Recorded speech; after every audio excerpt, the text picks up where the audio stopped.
Saudara-saudariku yang dikasihi dan mengasihi Tuhan Yesus, pada hari ini Sabtu 12 Maret 2022, hari biasa pekan pertama Prapaskah, menurut sabda kita dari Injil Suci menurut Matius bab 5 ayat 43 sampai 48. Mari kita siapkan hati kita untuk mendengarkan sabdanya.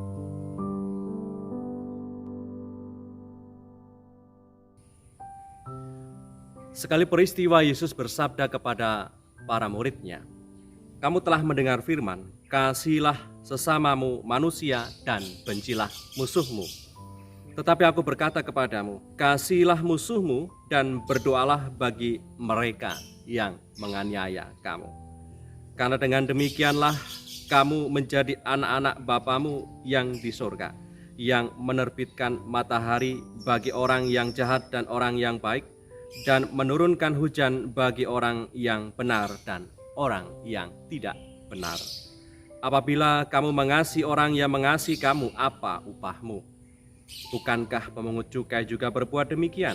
Dan apabila kamu hanya memberi salam kepada saudara-saudaramu saja, apakah lebihnya daripada perbuatan orang lain?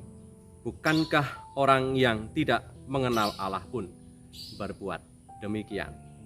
Karena itu, haruslah kamu sempurna, sama seperti Bapamu di surga adalah sempurna." Demikianlah sabda Tuhan. Terpujilah Kristus.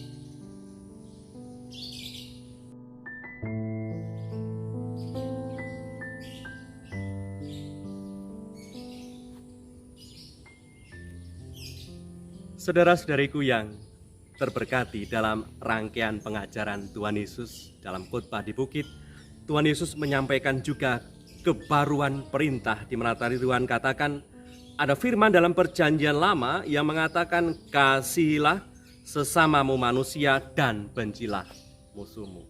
Sedangkan Tuhan Yesus hari ini menyatakan perintah, kebaruan perintah.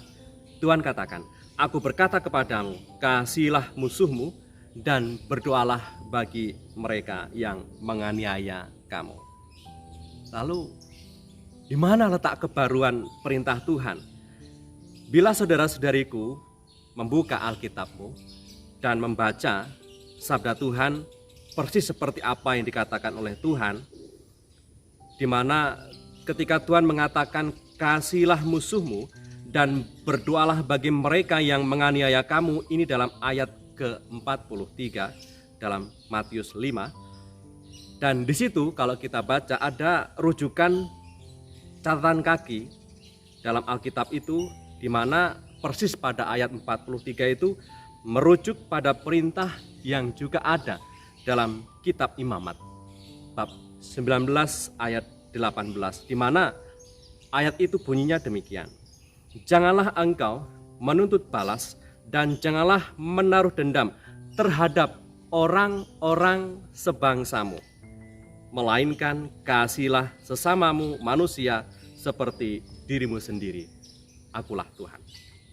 Nah, perintah yang ada dalam Imamat 19 ayat 18, jangan membalas dan mendendam, ini hanya terarah kepada kaum sebangsa saja. Jika beda bangsanya, beda sukunya, beda bahasanya, dan perbedaan-perbedaan lainnya yang ada, maka perintah itu tidak berlaku tentunya.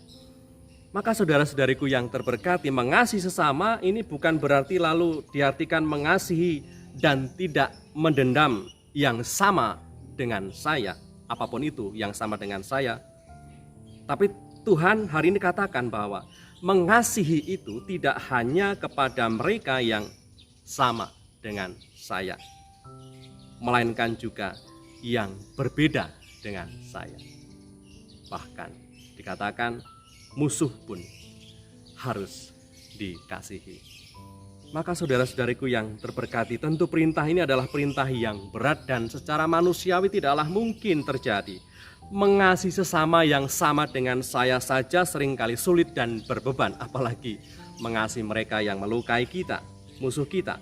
Mana mungkin saya mengasihi musuh, dia atau mereka yang telah melukai, menodai dan mencelakakan saya. Perintah Tuhan tetaplah perintah yang mengikat kita semua sebagai murid-muridnya.